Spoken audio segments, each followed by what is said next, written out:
All right, we are live. Welcome, everyone.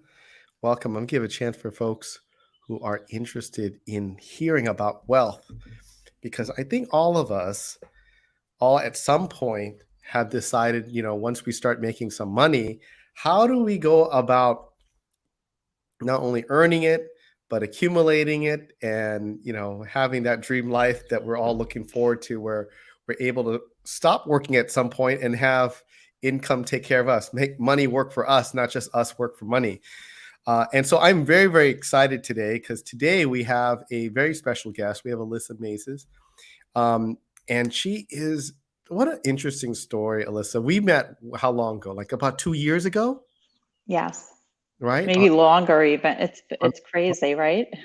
And now at the time when I had met you, I said, wow, she is really, I think I want to say like you're a great advocate and approachable and because a lot of times when we talk about finances and things like that, it's something that a lot of people don't really want to talk about, right? I mean, it seems like it's something like I'll deal with it later. I'll deal with it later. And before we kind of get into nitty gritty of this, Alissa, can you quickly? I know you're a content creator online on Instagram. I see all the time, but you didn't always start like this. You were not a content creator. You were not my understanding is that you started your career as an attorney. Yes, that is right. So I went to college and then I think I was brainwashed at a young age to believe that I wanted to go to law school. I don't recall exactly how old I was when I decided, but I do remember when I started college thinking that I wanted to go to law school. And it wasn't until I had helped family and friends with money. And I was always really into finances since I was a teenager. So naturally, my friends and family knew if they had questions, I was the one to ask. And through that, I realized how many people really needed the help, and that the only way I could really help more people beyond my friends and family was if I pursued a career that would allow me to do that. Now, it was not a straight path, right, from being an attorney straight into financial services, was it? No, absolutely not. I had a great job in the government actually when I first got out of law school. And then it was over time, like I said, just helping my friends and family and having decades of experience of that, and always reading up on everything personal finance that led me to where I am now. Alyssa, I don't think most teenagers take an interest in personal finance. Now, at what age and what prompted you to decide like I want to learn about money? Something I think it started really young. There were times that I wanted money. And so it started with being in the school bus and selling my belongings that I didn't want anymore or trading things up at school. And it went from there to taking whatever job I could. I remember starting to babysit at age 10, which I have to say was not a very successful time for me to start because I was always a really good sleeper, and so after I put the kids to sleep, I would get really tired. So that didn't at such a young age wasn't good for me. But I walked dogs. I worked at 7-Eleven. I worked at a convenience store. I I would do anything to earn money that was legal, just to preface that. But I if I needed money for something, I found a way to get it. I never went back to my parents and said, "You didn't give me enough," or "I need this." I just figured out a way to do it. And even in college, my parents were generous and they paid for college and law school. But when I needed more money than they were providing me, I never told them that's not enough or other kids get more. I started working and I worked throughout college so I'd have the money that I wanted. So that was the work ethic part of it. And then the learning about it, I just always loved learning practical things. I am that person who loves reading nonfiction. I just can't get enough of things that I could learn that I could apply in my everyday life. So personal finance is something that everyone can apply to their everyday life and benefit from. So I think that's why I gravitated to it. What's the first thing you had read? What is the first thing you remember when you read personal finance? Please don't tell me you started reading about IRAs. No, no, no, no, no. I remember, well, I would read the business section in the New York Times. So I would look up the different stocks. I was kind of curious about it. I, my parents, I had gotten some money as a gift when I was a teenager, and I told them I wanted to invest it, and they let me do that. And I do remember, as if it was yesterday, seeing the front page of a newspaper saying, coincidentally, I think it was called People Express Airlines, and they had gone under. And so that was one of my investments, thankfully, not my only one. And it's interesting because the internet wasn't a thing then. So I learned from seeing it on the front page of the newspaper that this airline went under. And on the other hand, I invested in Tiffany and Company when it was brand new.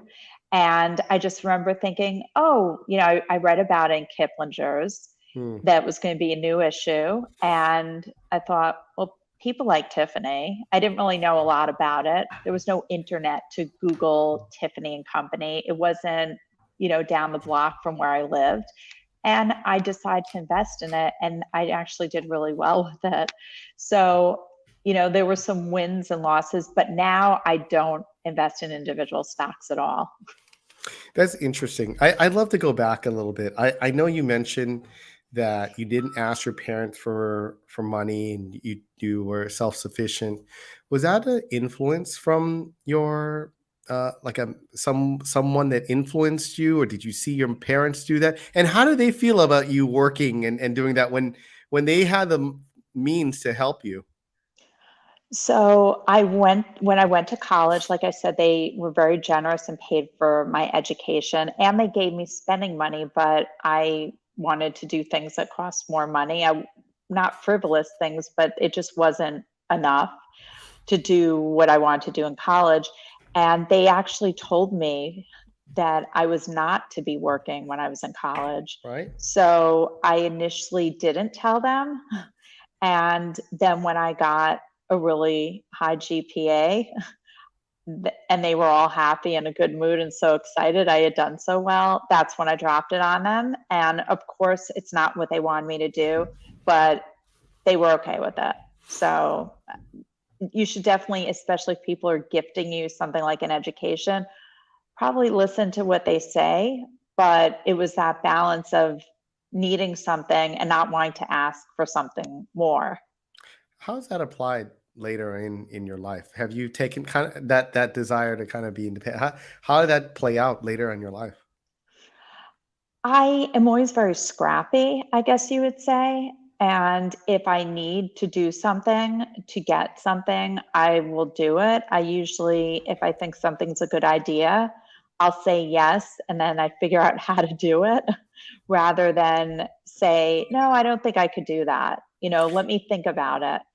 So I definitely think it served me well. I know when I finished law school and I had not solidified the job that I really wanted at that moment, but I knew I never wanted to take another dollar of support. It's not that my parents have never been generous with me or, done things for me since then, but I didn't want support. I felt they paid for my education. It's time to do it on my own. And I remember before I solidified my first real job out of law school, I was working through a temp agency. And every time they said, can you work late? Can you do this? I always said yes. I didn't think twice about it. I remember I would stay at that law firm all hours of the night. Sometimes I would just go home for an hour, take a nap, take a shower, and come right back. So I would do whatever it would take so I didn't ever have to ask for money of someone else. That's awesome. I hope my kids I think we all wish our kids are able to have that desire and especially when you're helping them. I think it's always a concern that when you have children that you have had a life experience that you're trying to make their life better, but in essence, you make their life easier, and maybe they don't have that willingness or drive to push the way you push Are you ever concerned about that? Well, it's funny that you say that. I have the advantage of having two kids in college. One is about to graduate.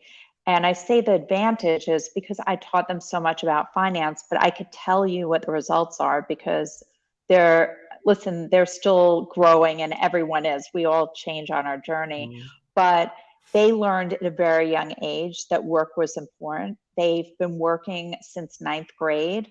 I remember telling them about Roth IRAs, yeah. and I knew that they probably wouldn't make too much money, that they wouldn't be able to fund a Roth IRA.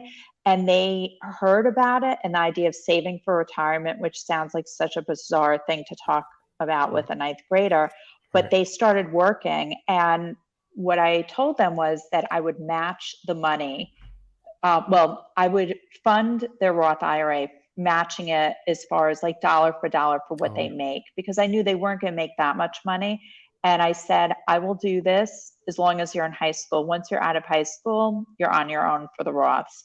So it gave them the incentive of, earning the money. They have a great work ethic because of that. They understand delayed gratification. mm, They could invest the money, so it gave them a chance to invest the money on top of that. And as soon as they were old enough and I was no longer funding it, it is a normal conversation when they start a job, or one of my sons has his own business, to ask me, so how much could I put in the Roth this year? So I think the most important thing is, and this is just in general, is having conversations with everyone in our lives about finances, whether we have kids or not. So many people don't talk about finances. They feel shame around it. And once you mhm, start talking about it, you realize there are other people that share the same feelings you do.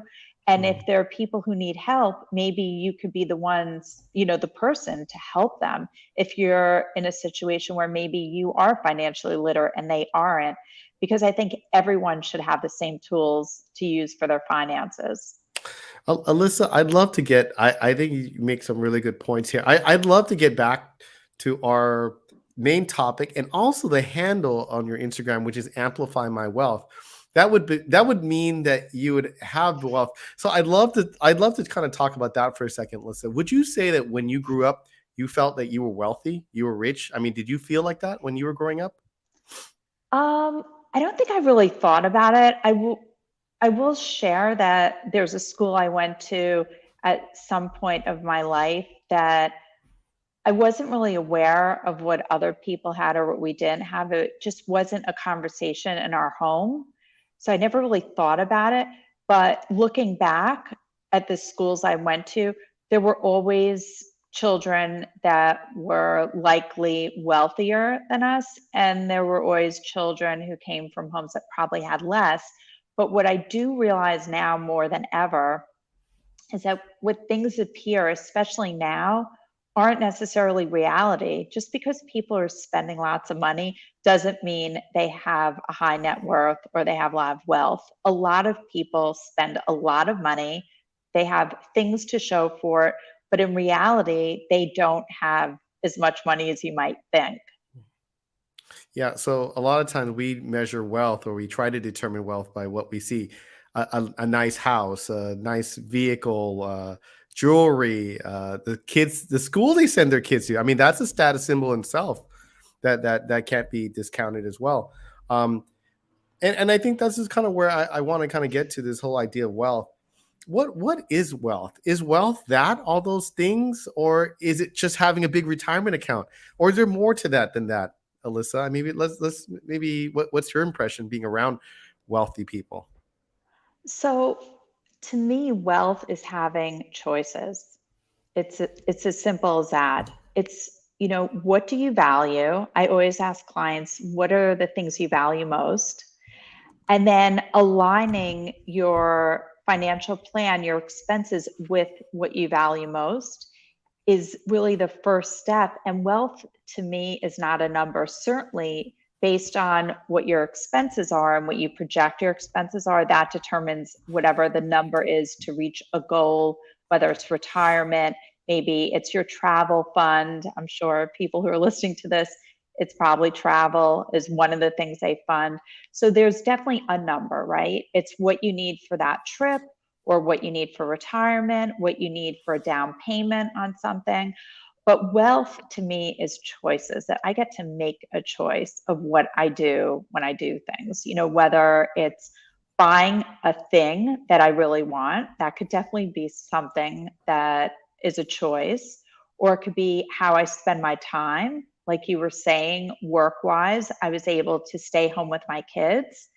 That was a choice. We could have a higher net worth if I had not stayed home and I had worked too the whole time, but it was a choice we made. So that's what I equate as wealth.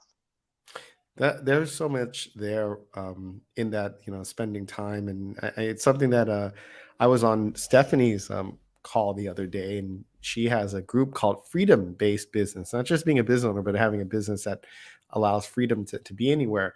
Um, I wanted to kind of get to this whole idea. You're in Florida, right, Alyssa? Yes.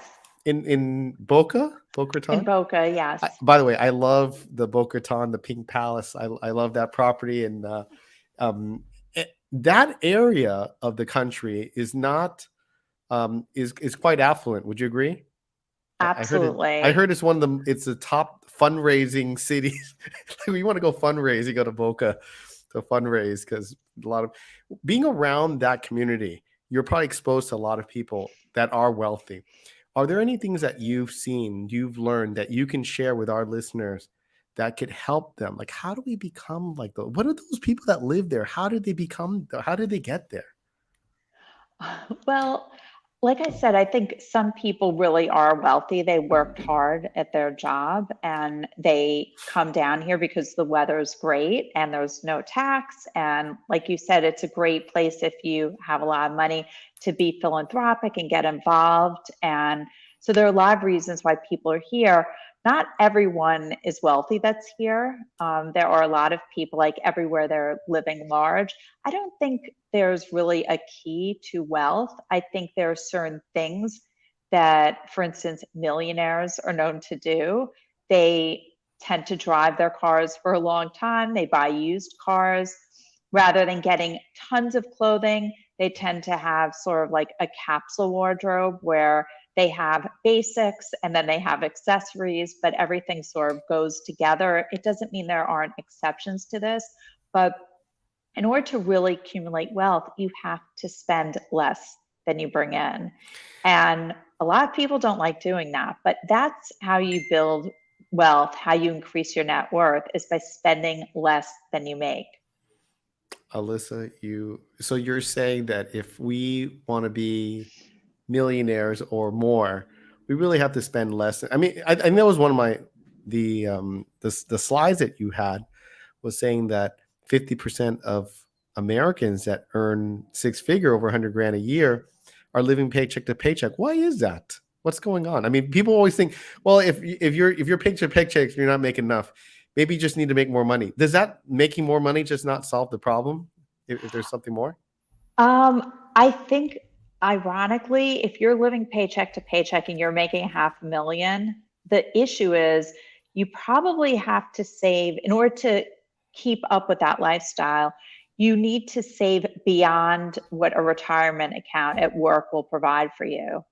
And so a lot of times people think, oh, well, I get the match or I max out my retirement, whatever it is. But that's not the answer. The answer is that's a great first step. But the answer is to really know your money and understand your expenses and see, if you create your own spreadsheet of expenses, to have one column with your expenses now, and then next to it, what you expect. So, for instance, if you have a mortgage on your house now, but you're expecting in when you want to be work optional or retire that the house will be paid off, certainly on the second column, you don't need that mortgage expense, but you might realize you have health issues and maybe you're going to have to spend even more than that then.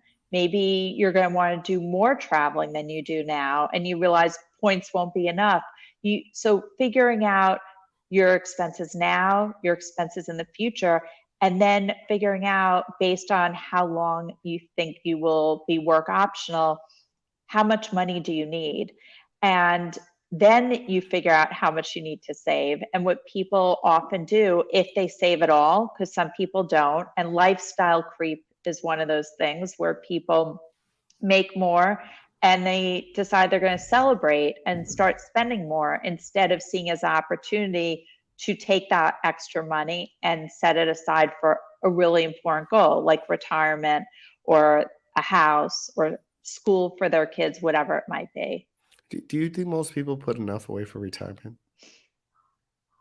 No, I don't.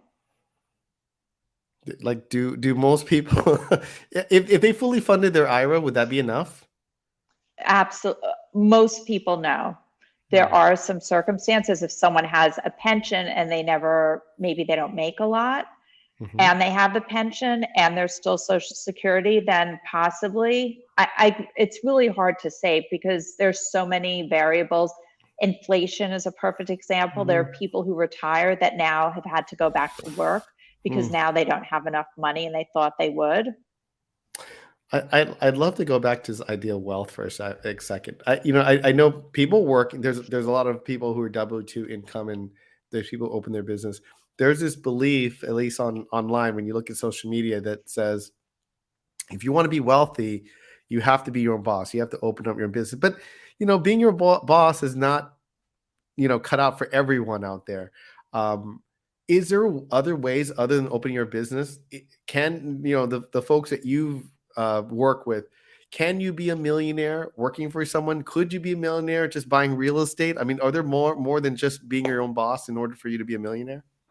Absolutely. And I think being your own boss, it's part of it's a challenge, right? But the other part, it's even greater than that. No one talks about that you need a separate emergency fund for your business. So if something happens with your business, you have that extra, slush fund or emergency fund for those things. They don't talk about the investments you need to make in yourself for your business. So even if you're working from home, which obviously cuts out a lot of expenses, there are different things that you need to do, whether it's insurance or courses that you might need to take, continuing education, whatever that might be.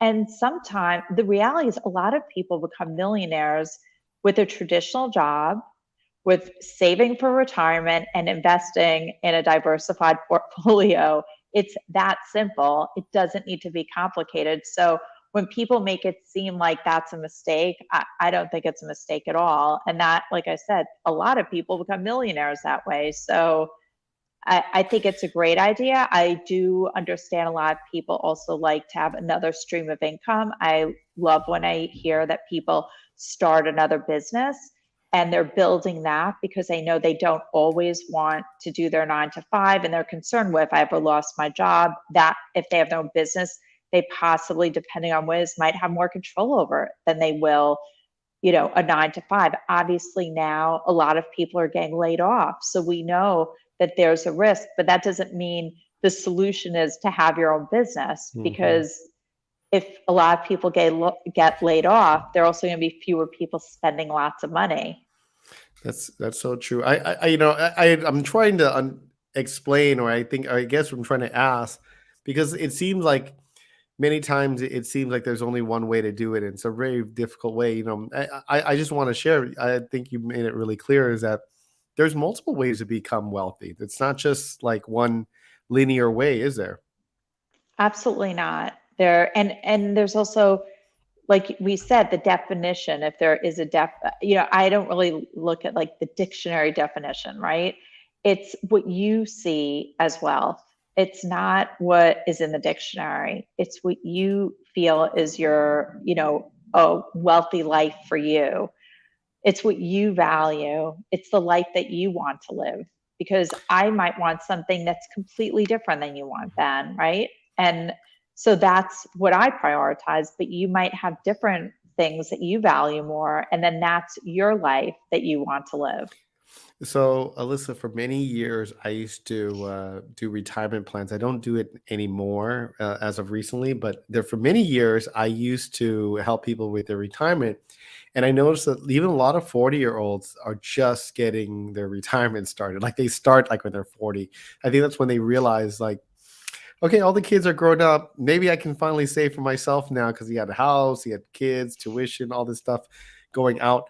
Is it too late at 40 to start then? I mean, it can't, I think a lot of people feel discouraged because they feel like, they earn half the income of their lifetime and don't have a lot to show for it. Is 40 too late to get started? I think whenever you can, the sooner the better, definitely. I don't think there's a certain age that it's too late. It's really what you're willing to do, because you can talk about it and you can say, I'm going to cut out eating out once a week. That's probably not going to fund your retirement if you haven't started yet. But if you're willing to make the commitment and figure out what it is that you need to do, I wouldn't say it's ever too late. It just, obviously, the longer you wait, the more challenging it is. But it's important to, instead of wondering if it's too late, to get started now. Now, I want to see if you can help us dispel some of the myths and things like that. There was quite a bit of tax talk on social media, and then more importantly, I think more about insurance and how life insurance can be a retirement plan. Do you think most people should be looking at a retirement plan via an insurance policy versus, let's say, booking through some type of retirement plan, more traditional retirement plan like a mutual fund or 401k or Roth IRAs? So the majority of people should not, are most likely to not even be the right person for permanent life insurance, which is what you're talking about, where the life insurance is permanent and has an investment option built into it, like an index, which is usually, it's similar to having like a mutual fund. So there's an investment option within it. Most people should be, if they need life insurance to protect their loved ones, it should be term life insurance. And ideally, so for instance, Ben, I know that you have a child. Ideally, let's say hypothetically, you own a home and you have a mortgage and you've got your child, and you know that at a certain point, her, if she goes to college, if that's what she chooses, the college will be paid for. You pay off your mortgage. As the time goes on, when she's out of that college age, you don't need as much money if something, you know, were to happen to you, right? Because you've hopefully paid off your mortgage at a certain point and you've accumulated wealth. So the idea is, when you create a plan, part of the plan is definitely to make sure you have the protection while you're accumulating your wealth. But if you're executing your plan, you should be accumulating the wealth that will take care of your loved ones if something happens to you. So as the term ends, so the term life insurance, the term is the amount of time that the life insurance is there for. So let's say 30-year term.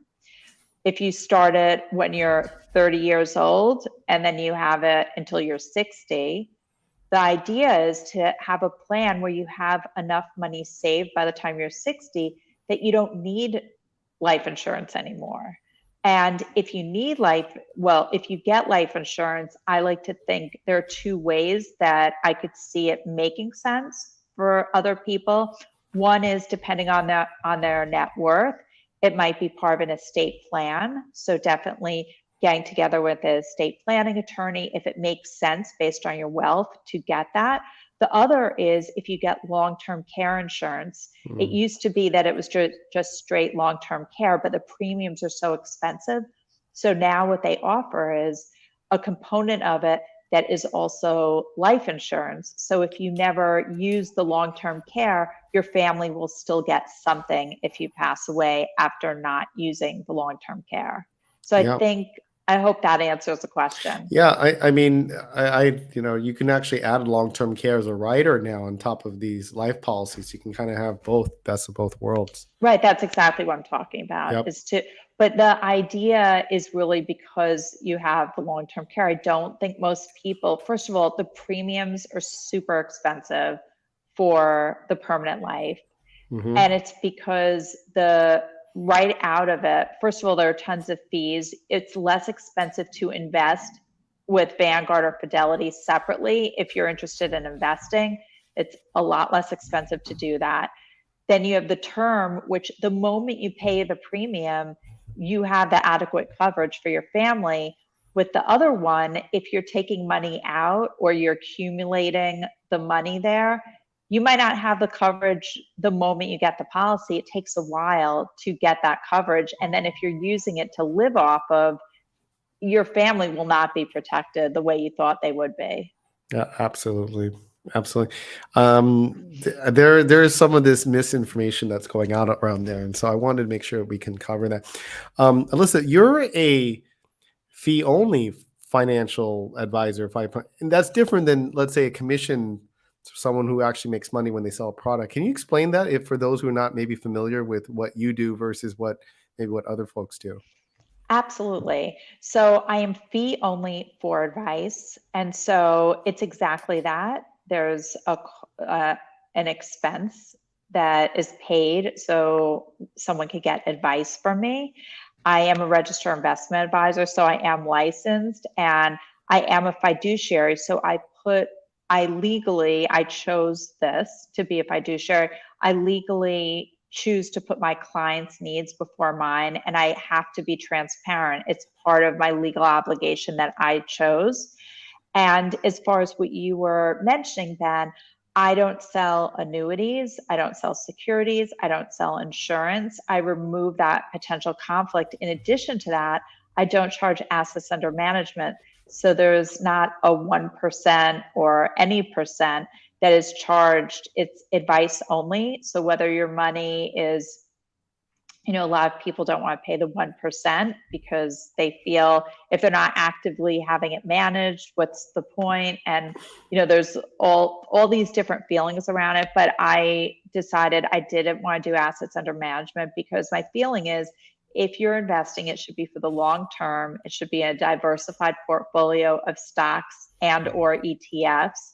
And you shouldn't need to actively manage it. Certainly, you should rebalance. And if there's, tax loss harvesting opportunities or other tax advantage strategies and money moves, absolutely. Sometimes you have to do stuff, but it shouldn't be active all the time because there's a lot of taxable consequences.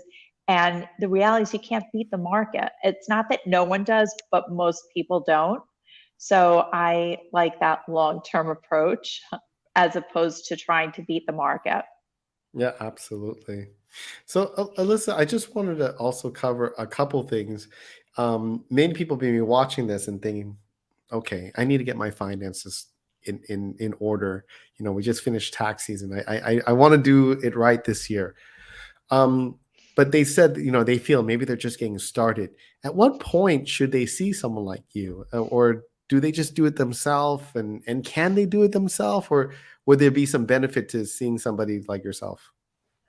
So I definitely think there's a benefit because you get another set of eyes on it. So even if you think that you're on top of everything and everything's great, there's the benefit of having someone else who isn't emotional about your money at all, who puts you first, who is there literally not, they're not going to benefit. Like you said, I don't make a commission or a fee on anything I recommend. So if I suggest to you, something you don't have enough life insurance to protect your daughter, whether you decide to do it or not, I'm not making extra money. But by having the extra set of eyes, I will tell you, I have seen things that my clients did not see before they came to me. People who came to me, they came to me thinking their finances were fine. And when we organized everything and we simplified everything, there was a very different picture than they had thought they had of their finances. And it really has changed lives. And That's what I love about doing it, is that it really can make a difference. And with the right person, the value of what they provide should really, especially over time, but often immediately, be greater than the cost of getting the advice itself. That's awesome. I wanted to ask. I know when I was growing up, when this is like 20 plus years ago, when I was starting in this world, they would use 1 million as kind of like this financial independence number or more. But if I'm a young person today, is $1 million enough to retire on? It's interesting that you say that. And then there'll be like the 4% rule. No, it's a Right? 5% rule. There are all these rules, and I just don't go by them at all. So I am, like I said, I like to break it down to see how you spend and also to see what you value, because right then and there, even when people don't need to cut their expenses, maybe they're doing fine with their finances, they start enjoying life more because they're now more aware that they're spending money on the things they value most. And it ends up not being those expensive things, so they automatically end up spending less money. Hmm. So I'm not a big fan of saying, oh, it's this number, because it depends what you want to do with your time, how big you live. And so I guess I can't really answer it in that respect, because, and I think it's also a problematic thing that the industry did, like you said, is to say a number, and then either people feel, oh, well, I can't do it, so they don't bother taking care of their finances, or they think, oh, I have $1 million, I'll be fine. But maybe those people are living paycheck to paycheck and they're making a half a million. So how could a million be enough if you're spending a half a million every year, right? Yeah, absolutely. Yeah, Alyssa, do you think it has when we're talking about saving money, is it really have anything to do with what we put into or the choice we make or getting started? Like if we had to decide, like, is it just getting started and putting in whatever, or is it really matter what you choose to invest in? How important is that aspect, getting started versus putting in the right investment? So it's a little of both, right? First of all, getting started, if there's anyone listening and thinking, oh, it seems like a lot, it is the most empowering thing to get started, to organize your finances, to simplify it. Sometimes people have accounts all over the place. It doesn't need to be complicated. And once it's there, that's the first step. Aligning everything with your values, seeing what your expenses are and also your net worth. So looking at your assets, adding those up, and then subtracting your debt. A lot of times people don't realize that they come up with a negative number either at the end of each month, which is, concerning. And definitely people do, if you don't realize it, eventually you'll realize it, because you'll run out of money one month and Mm. end up with credit card debt. And the net worth part of it is important, because a lot of times we've normalized debt in our society. And so we don't realize the bigger picture of what it means. So I would say that's the first step. As far as investing, it definitely matters, because first of all, you have to see what your goal is that you're trying. Like if you're investing, it should be for long term, because if, say that you decide your kid's going to sleepaway camp in a year, if you put in the market and the market crashes, then where are you going to get the money to send her to camp? So instead, you want to save investing for long-term goals like retirement, or if you decide you want to buy a second home in 10 years, whatever those long-term goals are. Or it could be for a short-term goal, but with the thought that, something, if I don't have the money, it's okay if my kid doesn't go to camp. Or I'd love to get that car if I could, do the long-term investing. I'm always a fan of a diversified portfolio of low-cost ETFs and or mutual funds. So in a place like Vanguard or Fidelity for any investing, because they have people that are paid to invest. Like this is what they do. And they're the ones, managing the funds. So I think that's the best way to invest for those long-term goals. Certainly, like I said, you could always, do it for a shorter term goal, knowing that it might not be available for you. It's not something I recommend ever, but I realize there are some people that are willing to take the risk. So the risk is the other part. So you look at your time horizon, but also what is your risk tolerance? Because if you don't have a great risk tolerance, then you probably shouldn't have as high a risk portfolio. And so it should be adjusted accordingly, but also to recognize that you might have a hard time reaching your goal depending on what the goal is. So by tweaking those different things, that's how you come up with a plan of how to best invest your money for the future. Alyssa, I think one of the things you touched upon is so good, and I wanted to bring up something too that a lot of the kids in social media we kind of hear more and more about this whole idea of the baby boomers retiring and leaving behind a huge lump sum of money to the next generation, and they're talking about this transfer of wealth that's happening. If you're in your 20s and you end up inheriting you know money, how does that how is it important? What should they do? Like, how should they invest it if they do it? Is there a way to do it the right way, or what's the first step if they end up getting inheritance? What should they be doing next? So, first of all, if they hear they have an inheritance, depending on the complexity of the family situation, sometimes you don't know until someone tells you, here's your money, right? Right. Um, but if you're aware and there might be issues, one of the things that people might want to consider, because I can't give advice, legal or financial here, so this is all information that people really need to figure out what's best for them, because what's best for me might not be best for Ben or for someone else who's listening to this. But it's always important to, first of all, ideally get an attorney, an estate planning attorney, someone who actually specializes, not your neighbor, not your friend who says they'll help you out, but actually someone who specializes in it. It's a very specialized area of the law, like any area of the law. You can't be an expert at everything. And so to meet with them, ideally you'd have a financial advisor who's a fiduciary too, so you could make a plan and not automatically just spend the money. Even with tax refunds or bonus or a raise, often people have plans to just spend the money. It can be an opportunity to put something aside for your future and make a difference, rather than have a financial regret in the future that you did something differently.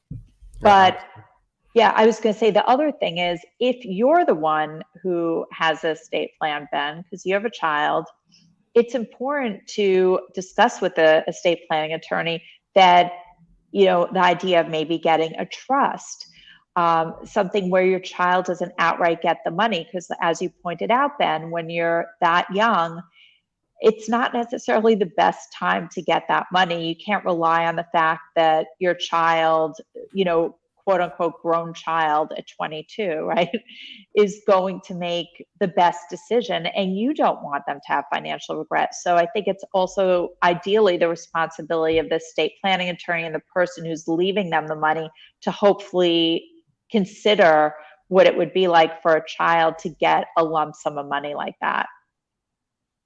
Awesome. Awesome. Thank you so much, Alyssa. I know we're in the last kind of 5 minutes of our car.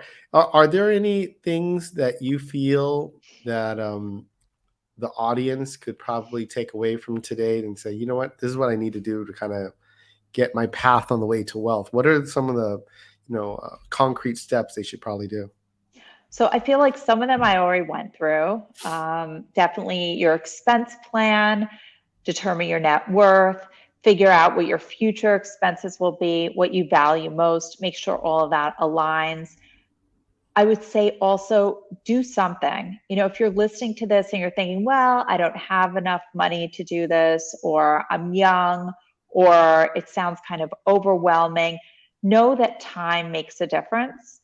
And so I'm just going to give an example, and really to look at a compound calculator. I have one on my website actually that you can access for free, and you could put in a dollar amount. So I'll just give you an example. If you start with an investment of $18,000 and you contribute $1,800 monthly for 36 years, at 6% return, you will have over $2.5 million. But if you invest the same amount of money, starting with the same amount, the 18,000, 1,800 a month for 18 years, so half the time, and you're also putting in half the money, right? At 6%, you end up with 718,000, or just like a little bit more. So it's, 2,700,000 versus 718,000. Like, it's It's like a mind blowing. That's a $2 million difference there. Right, but you're not, it's just the time difference. Hmm. So the sooner you do something, you're definitely going to be better off. And it's also empowering. I have worked with people that didn't realize they were stressed out until they started organizing and getting on top of their finances, and they had a plan. And then they told me, something I didn't even realize I was stressed, and I feel so great now. They felt the difference. They ended up being offered a few promotions. Someone reached out to them for a potential new job. Like, it gets results because your confidence, you know what you need when you interview for a job, or when you make decisions, you know what your needs are, instead of just doing things and hoping everything will work out. I just recalled about something I needed to bring up. I have a lot of women that follow our account, and some of them are stay-at-home mothers, and you've been one as well. Many of them think they don't, they don't work for big companies. They don't have a 401k. Is there a way for them to start for retirement as well, even though they're stay-at-home? So absolutely, if you're a spouse, if you're married and you have a spouse who's earning money, you can still save money for retirement, depending on whether you qualify in a Roth IRA or in a regular IRA. People can always consider, if you have earned income, obviously you'd be able to do it. The stay-at-home mom is obviously a little trickier because someone has to earn income in the home. But just because you don't have a retirement plan doesn't mean you shouldn't be saving for retirement. So even if you don't have a retirement plan from your employer, or you can't contribute because you don't have earned income, you still really ideally need to earmark money for retirement. So I will tell you, as far as my plan goes, I definitely maximized every single tax advantaged account, but I also saved in a regular brokerage account and invested in that too, because I wanted to make sure that there was enough. And I didn't know what enough was. And when I first started, I really had no idea, because I was, learning from Kiplinger's and the New York Times. So it was much more limited than my knowledge now. But it's not just about using the retirement vehicles. That is definitely an option, but it's using other things to also fund your retirement. Yeah. So it's not just like there's not just like a one trick, one shot, and you're going to retire. There's multiple things that you can do to be able to do that. Absolutely. And also, it might not be enough, depending on your lifestyle, to Yeah. just max out your retirement accounts and your HSA. Right. Depending on how you intend on living, will determine how much money you need to save. And so, yes, you might have to save in other accounts other than your retirement accounts. And the other thing I just wanted to add is, don't ever assume that you're going to inherit money, because a lot of times people assume that they are going to inherit money, or they just assume someone has a lot of money, and you Hmm. just never know. Alyssa, could you? I know, just talking about women for example, are there specific things or challenges that you see that when you're working with female clients that maybe that you have to help them overcome when we're talking about money or wealth? So it's interesting that you say that. I think because I really focus on, even though I'm not a financial coach, I coach along the way, and I'm all about empowering people with knowledge. And so I feel that sometimes women have challenges working with other financial planners that maybe don't do that, but I haven't had that with me. That they have those challenges. I feel that a lot of people are lacking financial literacy, although statistically women are supposed to have less of it because they tend to take care of other people and put other people before them, their own needs.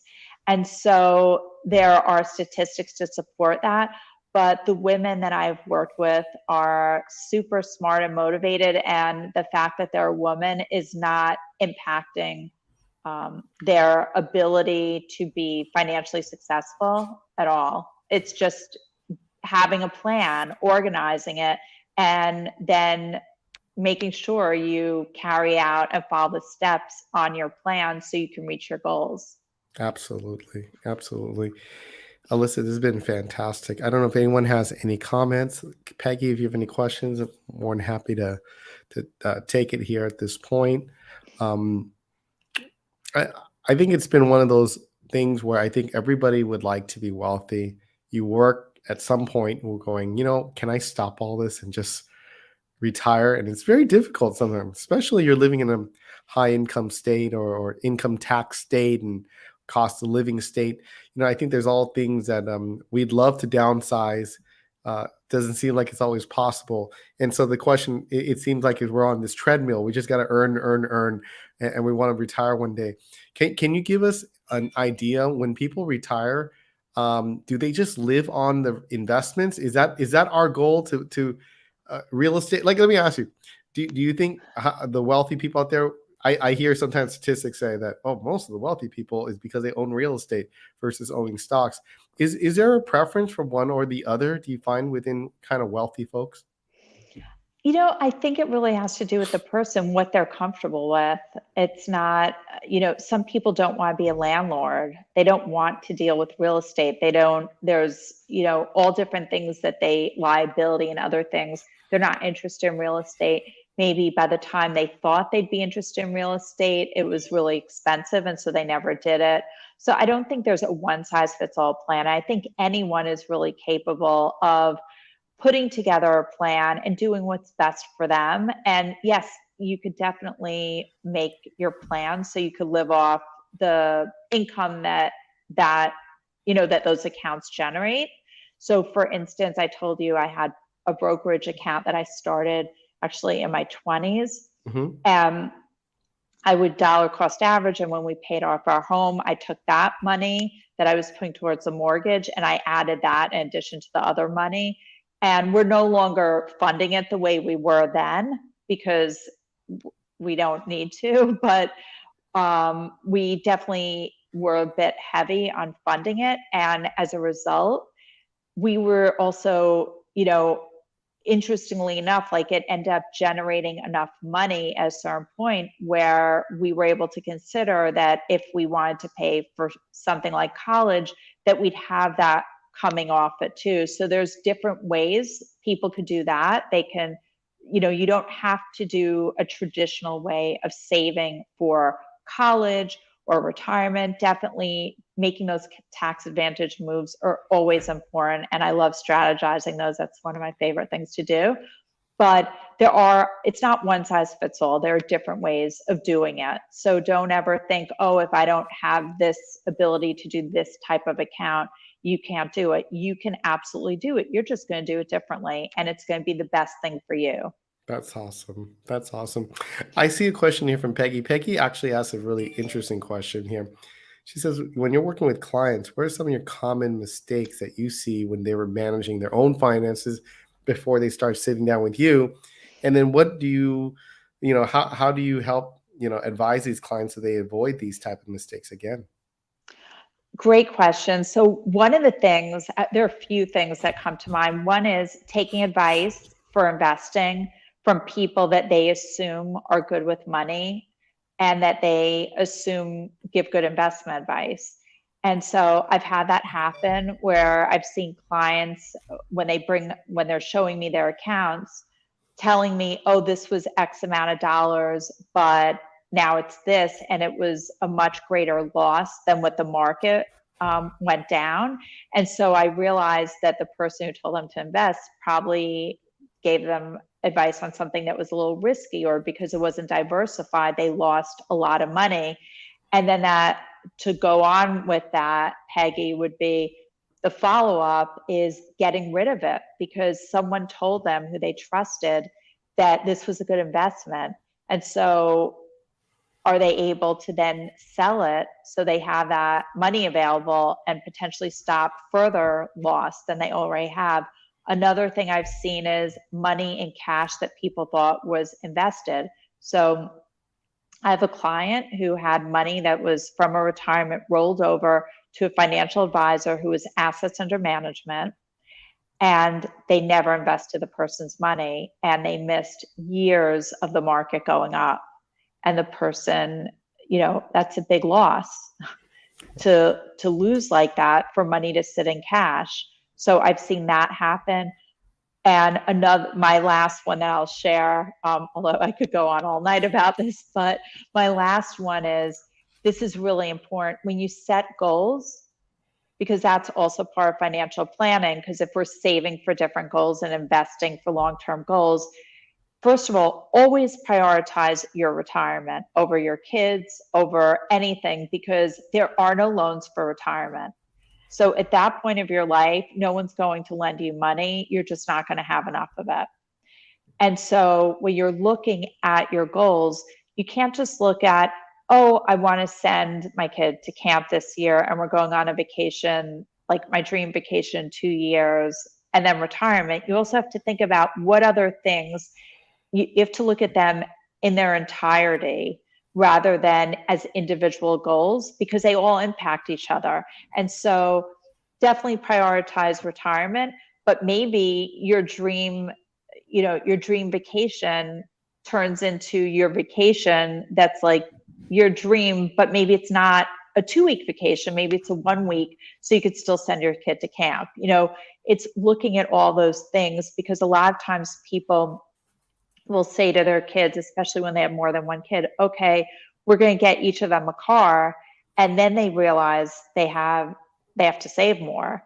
And they feel that it's not fair to tell their child that they can't get a car when their brother got it, or they feel it's not fair to limit their child from doing something, or they don't want to stop going on vacations. It's really hard to break that. So by looking at everything in its entirety, you really make a plan that really works for you, as opposed to letting something along the way derail your dreams and your future. Wow. Okay. Well, Alissa, I think that's a great note to end on. Alissa, if folks want to get a hold of you or follow you, how could they do that? So you could definitely find me on Instagram at Amplify My Wealth. Also, my website is amplifymywealth.com. And I also, if you go to the bio in my Instagram, there is a choice for a free guide to live the life you want, which has all these different worksheets and different things you could do to put together your goals and your expenses and your net worth and set you on your way to see where you're at, so you can get the goals that you want. So you could always access that through the bio in the profile in my Instagram as well. That's awesome. Alissa, thank you so much for spending your evening with us. I think there's going to be such great diamond jewel advice here that we should be able to take. So number one, we should get started. Number two, we should, figure out if we're living beyond our means. I think that's another one that you had mentioned. And then, making the right decisions. And there's more than one option out there. It's not just one option in terms of how we become wealthy, and multiple ways to do it. It's not just owning your own business. You can be a W-2 worker and investing in the right way, and learning how to be able to reach that kind of financial independence. So I want to thank you for coming up and joining us tonight. Peggy, thank you for joining us as well, for your questions. And folks, if you're listening to this is our formula series where we're going to bring on incredible speakers to come share with us, ideas about wealth, ideas about confidence, about business. And that's what we're going to continue to do on our series. Thank you very much. I appreciate it, Alissa. I have a wonderful night. Thank you, Love to Ben. have you. I'd love to have you back in the future again. We'd love to chat some more. Absolutely. And I would love to join you anytime. Just let me know. Thank you so much. And thank you, Peggy, for your great question. I appreciate it. Okay. Bye. Bye.